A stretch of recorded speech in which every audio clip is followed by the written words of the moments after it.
Recording.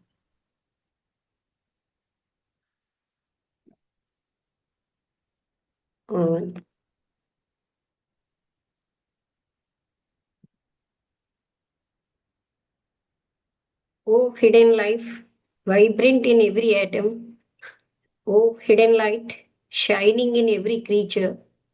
O hidden love, embracing all in oneness. May each who feels himself as one with thee know he is also one with every other. శాంతి శాంతి శాంతి. ఒక్కసారి light వేయాలి. ఈరోజు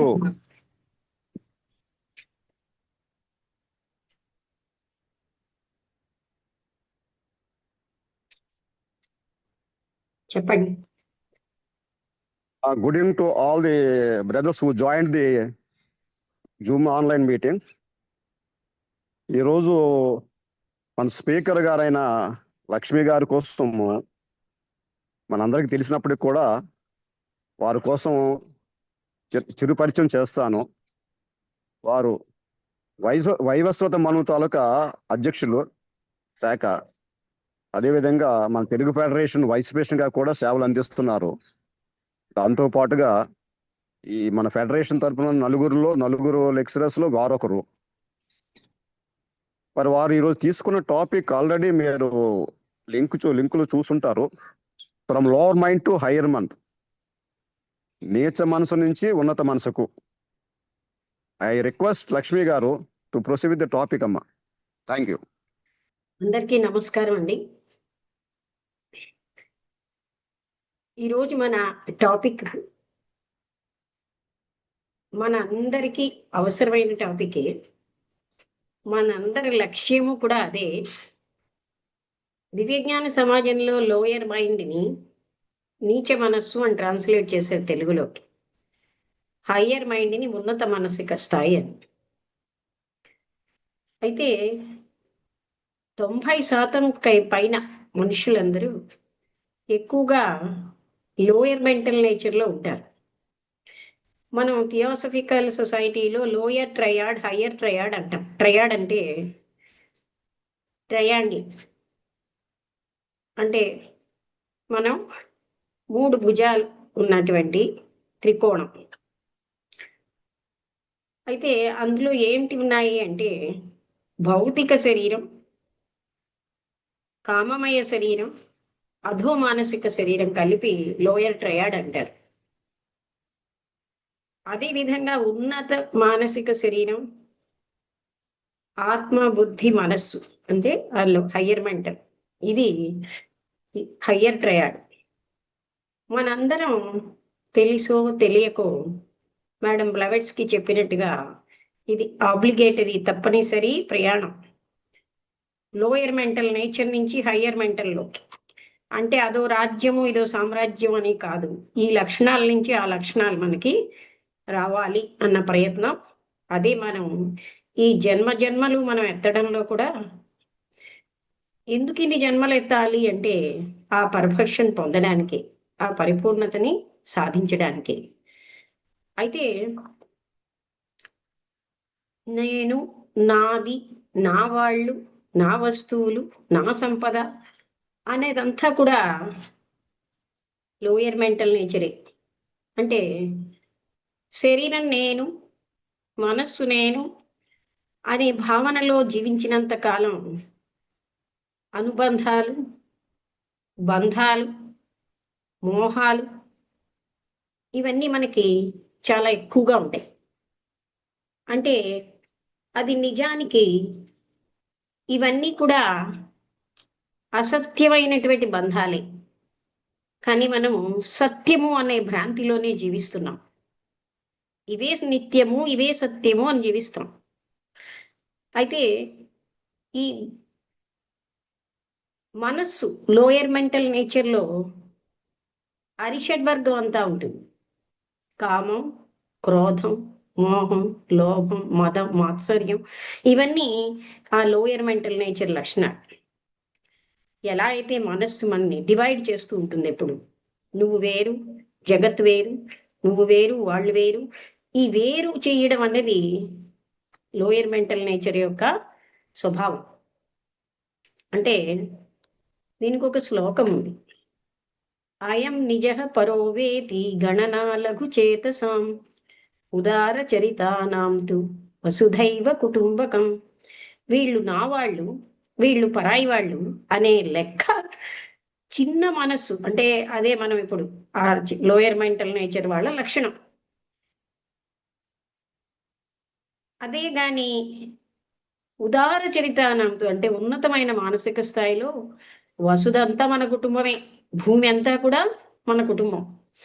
అందుకని మనం ఇలాగ ఉండడం వల్ల నేను వేరు గనక వాళ్ళకంటే నేను అధికం అనిపించుకోవాలని మనకి ఇంకా ఎలాంటి లక్షణాలు ఉంటాయో మనం చూస్తున్నాం. నా వాళ్ళు, నేను చాలా గొప్పవాళ్ళం. నా వాళ్ళంటే వాళ్ళనే నేను ప్రేమిస్తాను తప్ప నాకు ఇంకెవరి మీద పరభావమే ఉంటుంది. ఇలాంటి లక్షణాలన్నీ మనకు ఉంటాయి. కాక నేనే అధికం ఇతరుల కంటే అనే అహంభావం, డామినేషన్, దుండగీడితనం, ఇవన్నీ కూడా ఈ లోయర్ మెంటల్ నేచర్ లక్షణాలు.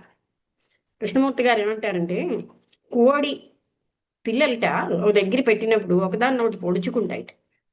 అదే స్వభావం మనకి వచ్చేసింది. మనం పొడుస్తూ ఉంటాం డామినేషన్తో, నేనే ఎక్కువ నేనే ఎక్కువ అని. అక్కడి నుంచి వచ్చిందే అని చెప్తారు ఒక దగ్గర. అలాగా అంటే మనకంతా మనం ఎంతో పరిణామం చెంది కదా వచ్చేది. ఈ స్వభావాలు చాలా వరకు లోయర్ మెంటల్ నేచర్లో ఉండిపోతాయి. అంతేకాకుండా పోలిక, ఆ పోలికలో ప్రతినిత్యము నేను అధికం అనే భావనలో మనం దానికి ఏదైనా తెగిస్తాం అన్నమాట. పవర్ మాంగింగ్, నాకు గొప్ప పవర్ కావాలి అందరినీ నేను అదుపులో పెట్టుకోవడానికి. ఈ పవర్ మాంగింగ్ కూడా లోయర్ మెంటల్ నేచర్ లక్షణమే. నాకే ఎక్కువ పవర్ కావాలి, నేనే అధికమైనటువంటి శక్తివంతుణ్ణి అని. అదొకటి లోయర్ మెంటల్. మనం ఏదైతే ప్రపంచంలో చాలా గొప్పదనుకుంటున్నామో అవన్నీ నీచ మనసు లక్షణాలే. అందరికంటే నాకు ధనం ఎక్కువ ఉండాలి, సంపదలు ఎక్కువ ఉండాలి, పవర్ ఎక్కువ ఉండాలి, అన్నిట్లో నేను ఎక్కువ అవ్వాలి అనేది లక్షణం అంతా కూడా లోయర్ మెంటల్ నేచర్దే. మనం ఒక ఉపన్యాసం చెప్పారనుకోండి, కథలు చెప్తే 2000 జనం వస్తారు. తత్వం చెప్తే 30 మంది కూడా ఉండరు. అంటే ఏంటి? తత్వం ఏమిటంటే పరమ సత్యమైన తత్వం పట్ల మనుషులకి ఇష్టం ఉండదు. దీనికి కారణం ఏంటంటే ఎక్కువ మంది లోయర్ మెంటల్ నేచర్లోనే ఉంటారు. లోయర్ మెంటల్ నేచర్కి సంబంధించినవే వాళ్ళకి నచ్చుతాయి. మనందరిలో మన పేరే ఇండివిజువల్, మనందరిలో ఒకే ఒక ఆత్మతత్వం ఉన్నది అన్నది వాళ్ళకి నచ్చదు. నేను ఇంత గొప్ప కదా, నేను ఎక్కడో ఒక ధనం లేనటువంటి ఆ పేదవాడితో సమానమా అనేది చాలా బాధాకరంగా ఉంటుంది. అందువల్ల సమస్త దుష్ట గుణాలు వస్తాయి. అవన్నీ లోయర్ మెంటల్ నేచర్ యొక్క లక్షణాలే. పక్కవాడి కంటే నాకు ఎక్కువ పవర్ కావాలి కనుక పక్కవాడిని అణిచేద్దాం, అది లోయర్ మెంటల్ నేచరే. దొంగతనం చేసో దొరతనంతోటో అధిక ధనం సంపాదించేస్తాను. ఏ పద్ధతితో నేను ఆర్జించానన్నది ముఖ్యం కాదు. ఇది కూడా లోయర్ మెంటల్ నేచర్ లక్షణమే. ఏదోలాగా నేను నాది అదే ముఖ్యం, ఇంకా ప్రపంచంలో నాకు ఏది ముఖ్యం కాదు. అది మనం అందరినీ చూస్తున్నాం, మనని మనం కూడా చూసుకోవాలి. ఎందుకంటే అదే మనం చెయ్యటం లేదు. అప్పుడు మనకు అర్థమవుతుంది మనలో ఈ లక్షణాలు ఉన్నాయా లేదా. ఎక్కడెక్కడో సబ్ కాన్షియస్లోనే ఉంటాయి. కొంతమంది వాళ్ళ ఊహాత్మక చిత్రంలో జీవిస్తారు, దాన్ని ఇమేజ్ అంటారు.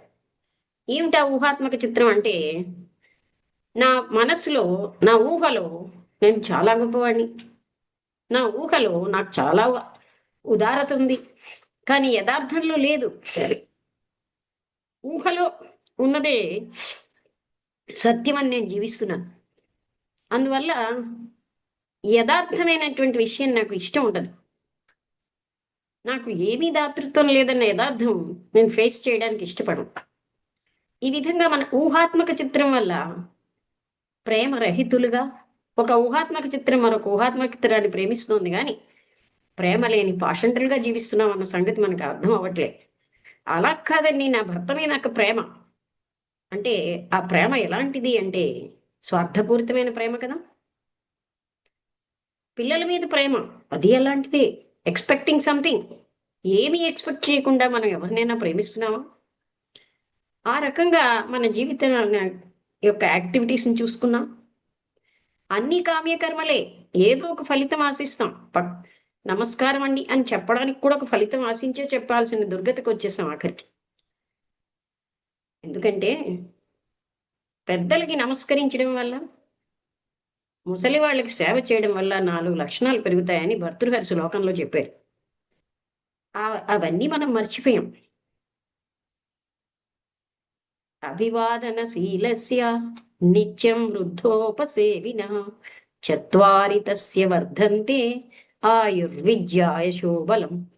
అంటే ముసలి వాళ్ళకి సేవ చేయడం వల్ల, పెద్దలకి నమస్కరించడం వల్ల 4 లక్షణాలు పెరుగుతాయి: ఆయు, విద్య, కీర్తి, బలం.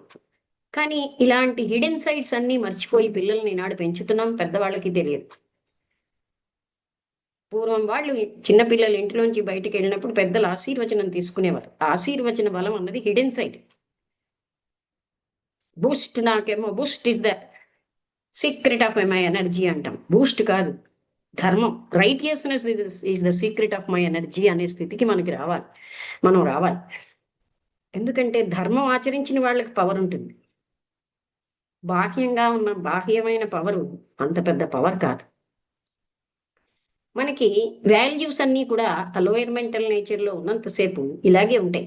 భౌతికమైన వాటి పట్లే మనకి, మెటీరియల్ మైండ్ మీదే మనకి ఎక్కువ ఆసక్తి ఉంటుంది. మెటీరియల్ ఎర్నింగ్ మీదే ఆసక్తి ఉంటుంది. విషయ వాంఛలే మనకి సర్వస్వం అయిపోతాయి. ఎంత ధనం ఆర్జించాం, ఎంత సంపదలు ఆర్జించాం, ఇవే మనకి ముఖ్యం.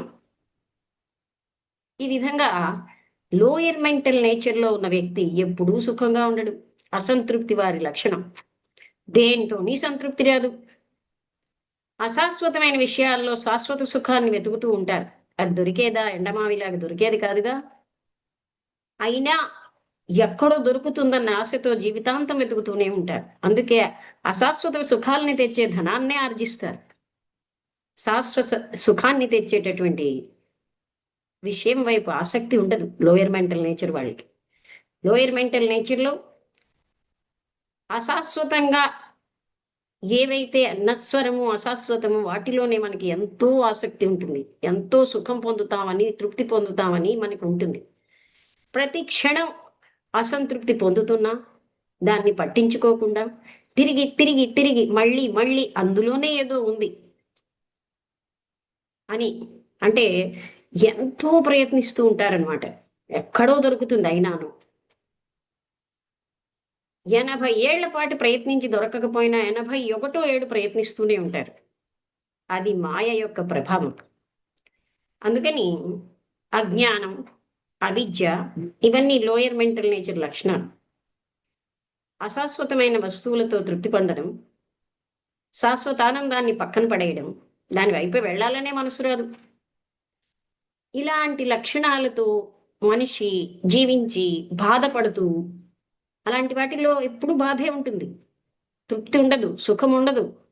అయినా కూడా సంఘర్షణే జీవితం, ఇదే జీవితం అంతే అని సరిపుచ్చుకుంటూ తిరిగి తిరిగి వాటికే ప్రయత్నిస్తూ ఉంటారు. విచిత్రాతి విచిత్రమైన విషయం ఏంటంటే, ఎన్ని సంవత్సరాలు అందులో శాశ్వత సుఖం వెతికినా దొరకకపోయి ఫెయిల్యూర్ అయినా తిరిగి అందులోనే ఉందని ఫీల్ అవుతారు. అశాశ్వతమైన శరీరమే అశాశ్వతం, దాని కీర్తి కోసం మరికొంచెం ప్రయత్నం. పరమాత్ముడి అనుగ్రహంతో సమస్త పనులు జరుగుతున్నాయన్న సత్యాన్ని మర్చిపోయి నా ప్రజ్ఞ అని అహంకరిస్తూ ఉంటాడు మనిషి. అందువల్ల తను ఎంత గొప్ప అంత గొప్ప అనిపించుకోవాలని ఎవరా తను అన్నది ఏనాడు ఆలోచించరు. ఆలోచించిన థీరీగానే మనకి తెలుస్తుంది, కానీ యథార్థత వైపు వెళ్లే ప్రయత్నమే చెయ్యం. అది లోయర్ మెంటల్ నేచర్ లక్షణం. అంటే నాకు అక్కడ అవమానం జరిగింది, నేను శరీరాన్ని అని ఐడెంటిఫై అయిపోతున్నాను కదా, బాడీ నేను, నా పనిముట్టు నేను అన్న భావంతో జీవించడం వల్ల నాకు గౌరవం దొరకలేదు.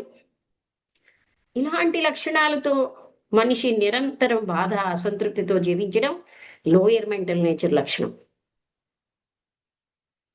ఎక్కడ వెళ్ళినా అల్ల వాళ్ళు నాకు గౌరవం ఇవ్వలేదంటే వాళ్ళు సరైన వాళ్ళు కాదు. అసలు నేనెవరన్న సంగతి కూడా స్ఫురించదు అక్కడ. పరమాత్ముడు చేసే ప్రతి పనిని నేను చేస్తున్నానన్న కర్తృత్వ భావంతో జీవిస్తాడు లోయర్ మెంటల్ నేచర్ మనిషి. కర్తృత్వం ఉండడం వల్ల భోక్తృత్వం, దాని వలన పునరపి జననం, పునరపి మరణం. అయితే ఏమిటండి ఈ జనన మరణాల యొక్క లక్ష్యం అంటే, జనన ఈ ఈ జన్మలలోంచే మనిషి తన పరిపక్వత కోసమే జన్మిస్తున్నాడు. ఒక జన్మలో కొంత పరిపక్వత సాధించిన తర్వాత ఆ పుణ్య పాపాలను అనుభవించడంలో తన పరిపక్వతని, సమర్థతలని పొందుతున్నాడు. భగవత్ సామ్రాజ్యంలో పనిష్మెంట్ కాదు, పరిపక్వత వైపు ప్రయాణం. ఇలాగా అందుకే యూనివర్సల్ గా బ్యాలెన్సింగ్ ఏజెంట్ అయిన కర్మ సిద్ధాంతం కూడా వచ్చింది. ఒక దుష్టుడు దుష్టత్వంతో మంచి వాళ్ళని బాధ పెడుతూ ఉండడం అన్నది అంతం అవ్వడానికే ఈ కర్మ సిద్ధాంతం. తన కర్మను తను అనుభవించినప్పుడు ఆయనకి ఇలాంటి కర్మ చేయడం బట్టి కదా ఇలా వచ్చిందనే పరిస్థితిని కామ శరీరంలోనైనా ఆయన మరణానంతరం అయినా గ్రహించగలుగుతూ ఉంటాడు. అదే ఈ జన్మ యొక్క లక్ష్యం అన్నమాట. అంటే దుష్టుడు దుష్టుడుగా కొనసాగించకుండా అడ్డేదే కర్మ సిద్ధాంతం. దాని ఫలితాలు అనుభవించవలసిన పరిస్థితి ఒకటి ఉంటుందని కర్మ చేస్తున్నప్పుడు మరిచిపోయి విర్రవీగుతాడు. దుష్టకర్మ చేయడంలో ఆనందపడుతూ సత్పురుషుల్ని అమాయకుల్ని బాధిస్తూ రాక్షసానందం పొందుతున్నటువంటి లోయర్ మెంటల్ నేచర్ మనిషి కర్మ సిద్ధాంతం వల్ల ఆ చర్యలన్నీ బ్యాలెన్స్ అవుతున్నాయి ప్రపంచంలో. అందుకని కర్మ సిద్ధాంతాన్ని యూనివర్సల్ బ్యాలెన్సింగ్ ఏజెంట్ అంటాం. అంటే దానివల్లే ఈ దుష్టత్వం అనే దానికి ఒక అంతం వస్తుందన్నమాట. అంతేగాని అది మనం ఏమనుకుంటామంటే ఇదంతా డివైన్ ప్లే. ఆ డివైన్ ప్లేలో దుష్టకర్మలు చేసిన వాడికి దుష్టమైన ఫలితాలు, సత్కర్మలు చేసిన వాడికి సత్ ఫలితాలు వస్తాయి. అక్కడ ఇంటెన్షన్, ఏ ఉద్దేశ్యంతో కర్మ చేస్తున్నాం అన్నది ముఖ్యం. ఇంటెన్షనే యాక్షన్ అయింది. ఇప్పుడు చిన్న ఘాటు పెట్టామనుకోండి, ఎవరికైనా గొప్ప కోపం వస్తుంది. డాక్టర్ గారు అక్కడ పూర్తిగా కన్నం పెట్టేసి ఆపరేషన్ చేసినా మనకు కోపం రాదు. ఎందుకంటే డాక్టర్ యొక్క ఇంటెన్షన్ లాభం చేయాలని, పక్కవాడి ఇంటెన్షన్ కోపం, మనల్ని బాధించాలని. సో ఇంటెన్షనే కర్మ. ఒక మిత్రుడు గట్టిగా కొట్టినా మనకు కోపం రాదు. తెలియని వాడు నెమ్మదిగా టచ్ చేసిన వాడు మీకు కోపం వస్తుంది. అంటే అక్కడ ఇంటెన్షన్, కొట్టడం అనే యాక్షన్ కాదు, కొట్టడం వెనకాల ఉన్న ఉద్దేశ్యమే కర్మ అయింది. అందుకే మనస్సు చేసేదే కర్మ అని మహాత్ములు చెప్పారు. ఇక్కడ మనస్సుతో మనం అనుకోగానే అక్కడ కర్మ చేసినటువంటి రికార్డ్ అయిపోయింది. అక్కడ కర్మగా రికార్డ్ అయిపోతుంది. బాహ్య ప్రపంచంలో భౌతిక శరీరంతో చేస్తే గాని కర్మగా రికార్డ్ అన్నది ఈ అదృశ్యమైనటువంటి సూక్ష్మ లోకాల్లో మనస్సుతో చేసేదే కర్మగా రికార్డ్ అయిపోయింది. ఇలా మానవుడు ఇలాంటి కర్మలన్నీ చేస్తూ ఈ లోయర్ మెంటల్ నేచర్లో ఉండి ఉండి ఉండి ఆయనకి ఆఖరికి విసిగి వేసారిపోతాడనమాట. అప్పుడు ఇది కాదు అని ఎక్కడో ఒక చిన్న జ్ఞానం వస్తుందండి. ఈ ప్రాపంచిక విషయాల్లో శాశ్వతమైన ఆనందం లేదు అంటే అప్పటికే అతనికి కొంత జ్ఞానం వచ్చినట్టు లెక్క. అయితే మనకి తెలుసు కదా, కానీ ఆ క్షణమే వదిలేస్తాం కదా, మర్చిపోతాం. మనం అన్నీ తెలుసు అంటాం, నిజానికి ఏం తెలుసండి? ఒక్కటి మన ఆచరణలోకి రాదే. పాము అక్కడ ఉన్నదనగానే గెంతుతామే. మనం ఇవన్నీ తెలుసన్నవి బుర్రలో తెలిస్తే అది తెలిసినట్టు కాదండి. నిజంగా తెలిసినది ఆచరణలోకి వస్తుంది. అంటే మనకి తెలుసున్న ఒక అహంతో జీవిస్తున్నాం కానీ మనకి నిజంగా తెలియదు. తెలిస్తే మనం ఎందుకు మారట్లేదండి? మహద్ గ్రంథాలు చదవనప్పుడు ఒకలాగే ఉన్నాం, అహంకారంతో, దుష్టత్వంతో, ప్రేమరహితంగా. చదివేక అలాగే ఉంటున్నామే. అంటే మన బుర్రలో ఉన్న జ్ఞానాన్ని మనకేదో తెలుసని విర్రవీగుతున్నాం కానీ నిజంగా మనకి తెలుసా? తెలిస్తే మనం ఎప్పుడూ మారిపోతాంగా. మారడం అంటూ వేరే స్టెప్ కాదండి, అవగాహన మార్పు వస్తుంది.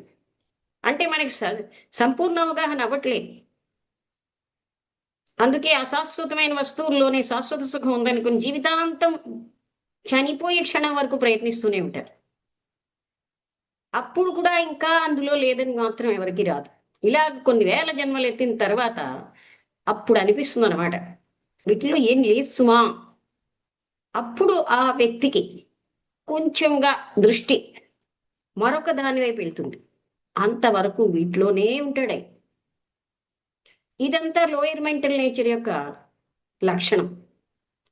ఎన్నాళ్ళు ఇలా ఉన్నా విచిత్రాతి విచిత్రమైన విషయం ఏంటంటే, ఒక హిమాలయన్ స్వామీజీ మా ఇంటికి వచ్చారు 250 ఏళ్ళు.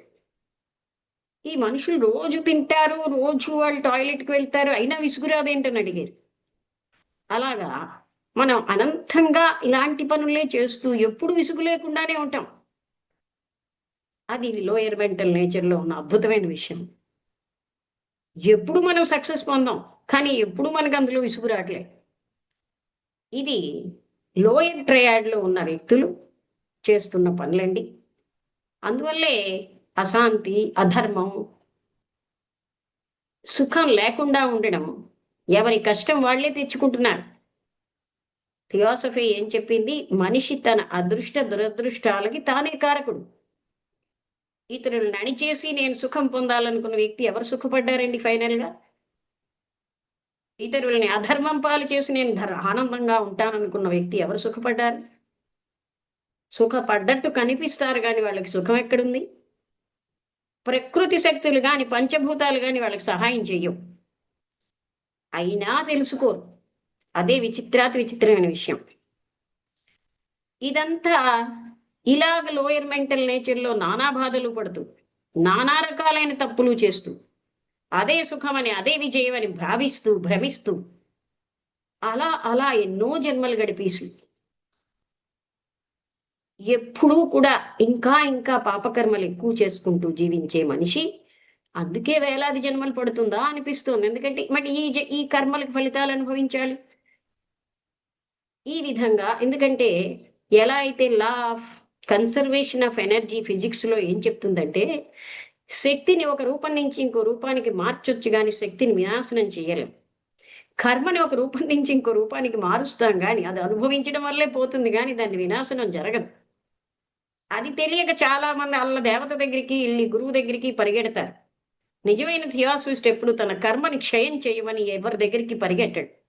ఎందుకంటే కర్మ అనుభవంతోనే పోతుంది తప్ప మరోలా పోదు. అలా కాదండి, వెంకటరమణమూర్తి హుండీలో నేను ఒక 10 తులాలు బంగారం వేసిస్తే నాకు పోతుందా అంటే అది పోయేది కాదండి.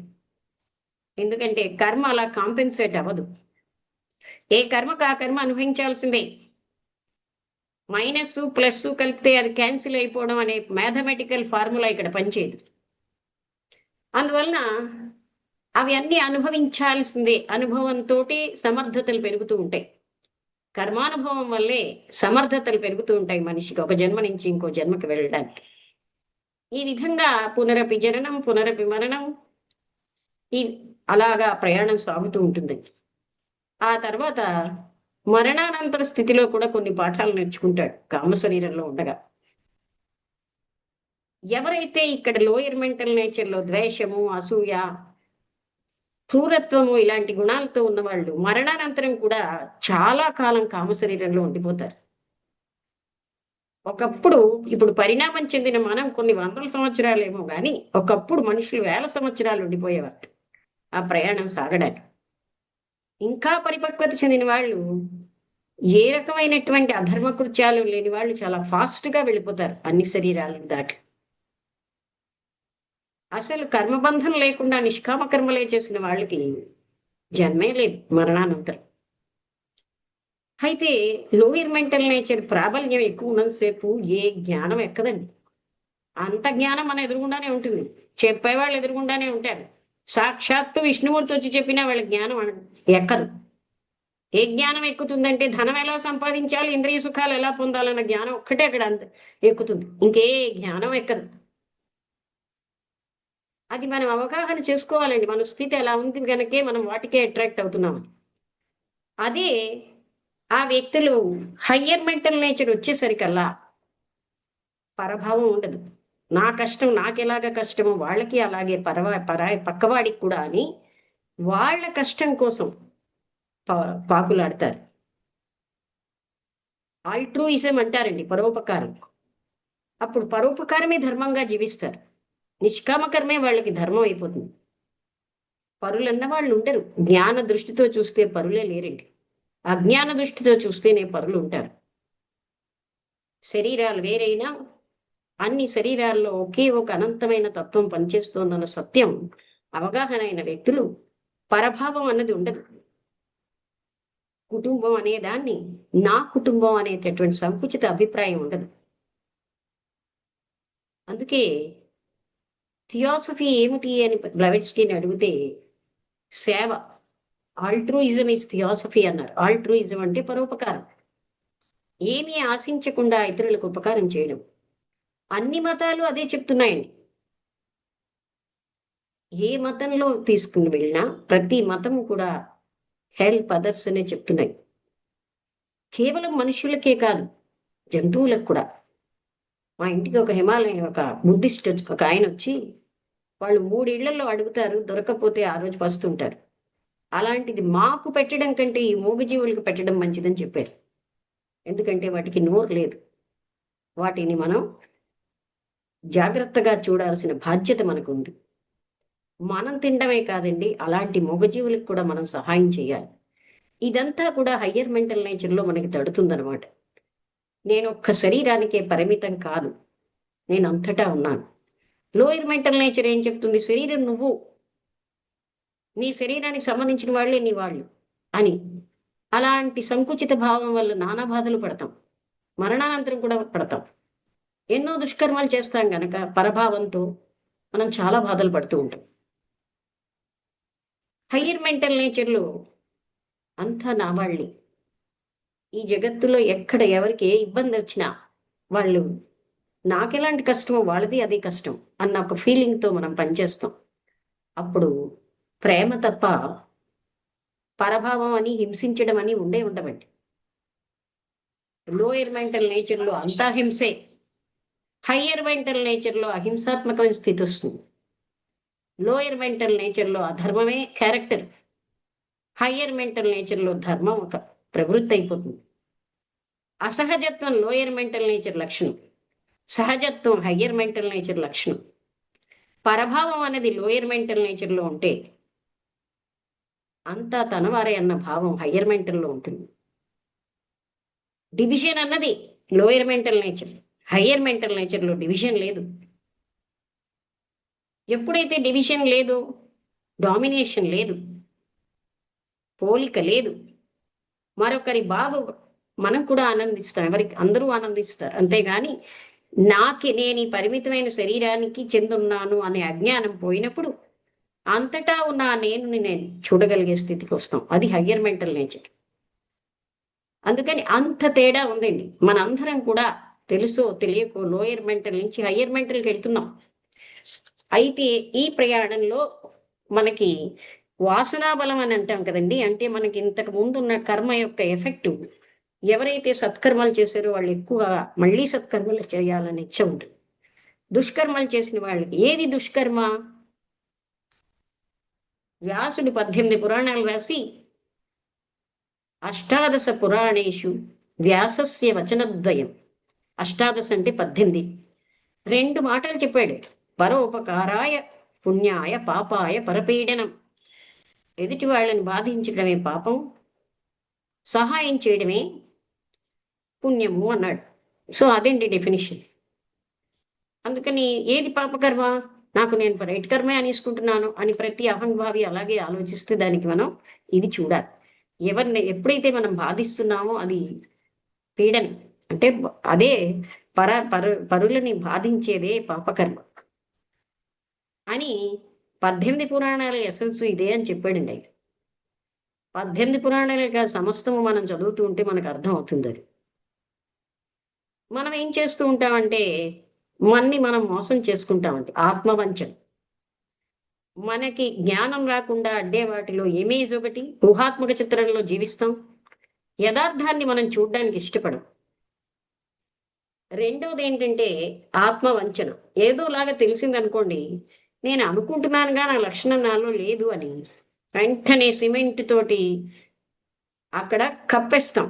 ఎలా అయితే గోడలో కన్నాన్ని కప్పేస్తాం, ఎందుకంటే సత్యం తెలియకుండా. అలా ఆత్మవంచన చేసుకోవడం వల్ల ఎప్పుడు కూడా ఉన్నత స్థాయికి వెళ్లకుండా జీవించడం అనేది మనం ఏర్పరచుకున్న ఒక జైల్లో మనం జీవిస్తున్నామని మనకు తెలియదండి. మనస్సుకి బంట్రోతుగా, శరీరానికి బంట్రోతుగా, బంట్రోతుతనమే వృత్తిగా లోయర్ మెంటల్ నేచర్లో జీవిస్తామండి.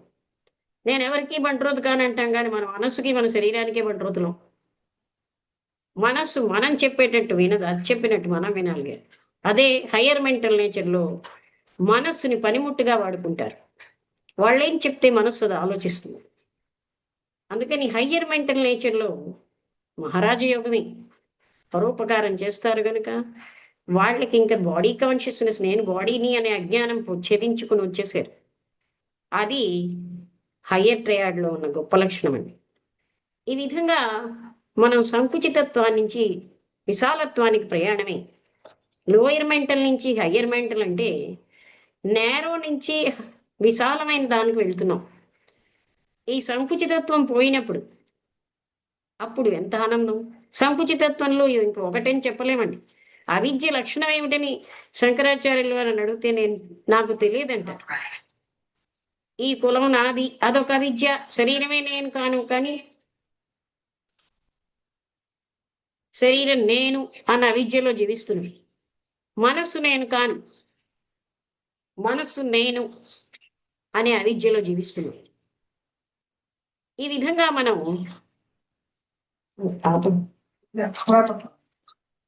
మనస్సు శరీరానికి బంట్రోతుగా లోయర్ మెంటల్ నేచర్లో బాధపడుతూ జీవిస్తామండి. అయినా మనకి బుద్ధి రాదు. అహంకారమే సర్వస్వం. పెద్ద శత్రువు మన అహంకారమే. ఈ అహంకారం వల్ల ఇతరుల్ని బాధిస్తూ ఉంటారు, వాళ్ళు బాధపడిపోతూ ఉంటారు. అహంకారులకి మిథ్యా అహంకారం వల్ల ఎప్పుడు బాధే. వాళ్ళ వాళ్ళు గౌరవించలేదు, వీళ్ళు గౌరవించలేదు అంటే వీళ్ళ యొక్క రిమోట్ ఇంకొకళ్ళ చేతుల్లో ఉన్నదన్న విషయం మర్చిపోతున్నారు. వాళ్ళు గౌరవిస్తేనేమి, లేకపోతేనే నేను గౌరవించవచ్చు కదా అన్న విశాలత్వం ఉండదు అక్కడ. వాళ్ళు నాకు నమస్కరిస్తారా లేదా, గౌరవిస్తారా లేదా, ఇలాంటి వాటిల్లో బెగ్గర్లా జీవిస్తాం మనకు తెలియకుండా. అదే ఉన్నత మానసిక స్థాయిలో ప్రేమని పంచిపెట్టడమే లక్ష్యం. వాళ్ళు నాకు ప్రేమ ఇచ్చారా లేదా అని ఉండదు. మీరు అది ఆపేయండి. లక్ష్మి గారు చెప్పండి గారు చెప్పండి. మరొక 5 minutes ప్లస్ ఉందమ్మా time first session. Okay, 5 minutes plus ఉంది ఈ first session. Okay please consider. అందువలన మనం ఎంతో బాధపడుతూ లోయర్ మెంటల్ నేచర్ని చాలా ప్రేమిస్తాం, అది వదలడానికి ఇష్టపడం. అలాంటి అశాశ్వతంగా ఉన్నటువంటి జీవితాన్ని, అశాశ్వత సుఖాలని ఎంత బంధం పెంచుకుంటామో. ఎంత చనిపోయేటప్పుడు ప్రాణం పోదు, ఎందుకంటే నా ఇల్లు, నేను సంపాదించినది, నా వాళ్ళు, వీటితోటే ఆ మనిషి కోమాలో వెళ్ళిపోవాల్సి వస్తుంది. అప్పటిగానే ప్రాణం పోదు. అదే విధంగా ఎన్నాళ్ళకైనా వివేక జ్ఞానంతో కొంచెంగా ముందుకు వెళ్ళాలి అన్న స్పృహ వచ్చిన ఆ వాసనా బలం మనకి ఆల్రెడీ ఉన్నది. ఇదే ముఖ్యం, ఇదే ముఖ్యం, దీన్నే నేను వదిలిచుమి. ఎవరైనా ఒకరింట్లో ఒక పిల్లవాడు పెళ్లి చేసుకోలేదు అనుకోండి, అయ్యో పెళ్లి చేసుకోలేదని ఆ డాక్టర్ కూడా చూపించేస్తారు. ఎంత అదృష్టం మనకి, వైరాగ్యం ఉన్న కుర్రాడు వచ్చేయడం తెలియదు. వైరాగ్యాన్ని వాళ్ళు కేర్ చేయరు. ఉన్నత మానసిక స్థాయి లక్షణాలు ఏవి కూడా నీచ లక్షణాలుగా కనిపిస్తాయి లోయర్ మెంటల్ నేచర్లో. అందువలన మనం ఏం చేయాలి అంటే ప్రతి నిత్యము కూడా ఇది తెలుసుకుని మన లైఫ్ని ఉద్ధరించుకోవడం. ఉద్ధరేదాత్మనాత్మానం అన్నాడు కృష్ణుడు. ఎవరిని వాళ్లే ఉద్ధరించుకోవాలి, ఇంకెవ్వరూ ఉద్ధరించలేరండి. ఎక్స్టర్నల్ పనిష్మెంట్స్ కంటే ఇంటర్నల్ అవేర్నెస్ వల్లే మనం ఎంతో ఎక్కువగా పైకి రాగలం. అందుకే కృష్ణమూర్తి గారు మనకి ఎరుక అన్నది చాలా ముఖ్యం అన్నారు. కానీ లోయర్ మెంటల్ నేచర్లో ఉన్నప్పుడు మన తప్పులు మనకు చూసుకోవాలని ఉండదండి. అందరి తప్పులు చూస్తాం కానీ మన తప్పు మనం చూడం. ప్రేమ లేకపోవడం వల్ల కాఠిన్యంతో, హింసాత్మక ప్రవృత్తితో, డామినేషన్తో జీవిస్తూ ఉంటాం. దానివల్ల ఎంత దుష్కర్మ పోగు చేసుకుంటున్నామన్న ఎరుక మనకు ఉండదు. ఈ విధంగా మన జీవితానికి మనమే నరకాన్ని తెచ్చుకుంటున్నాం. మన గొయ్యి మనమే తవ్వుకుంటున్నాం. నేను చాలా గొప్పవాడిని అని విర్రవీగిన వాడి తాను ఎంత గొప్పవాడు అనేది కూడా తను ఏనాడు చూడు. నేను గొప్పవాడిని, అందరూ నన్ను గొప్ప అనాలి. ఇలాంటి భావాల వల్ల మనం ఎంత బాధకి లోనవుతున్నాం మనకు అర్థం అవ్వదండి. అసలు ఏమిటి, ఎవరు గొప్ప, ఇవేవి మనం ఆలోచించాం. నా శరీరం నేనా, నా మనస్సు నేనా, ఆయన పరమాత్ముడు అనుగ్రహం లేకపోతే జీవమే లేదే నాకు అనే జ్ఞానం అక్కడ రాదండి లోయర్ మెంటల్ నేచర్లో. అదంతా నా గొప్పే, నేను ఆరోగ్యకరమైన ఆహారం తింటున్నానుగా అందుకే ఆరోగ్యంగా ఉన్నాను అంటారు. దైవానుగ్రహం వల్ల నేను ఆరోగ్యంగా ఉన్నాను అనుకోరు. అలాగనే ప్రతి దానికి తాను చెయ్యనటువంటి అన్నిటికీ తానే కర్తనని ఫీల్ అవుతారు. అంటే పరమాత్ముడు మనకి ఇచ్చినటువంటి సూర్య రశ్మి వల్ల వచ్చినటువంటి ఆ ప్రాణశక్తికి తానే కారణం అనుకుంటాడు.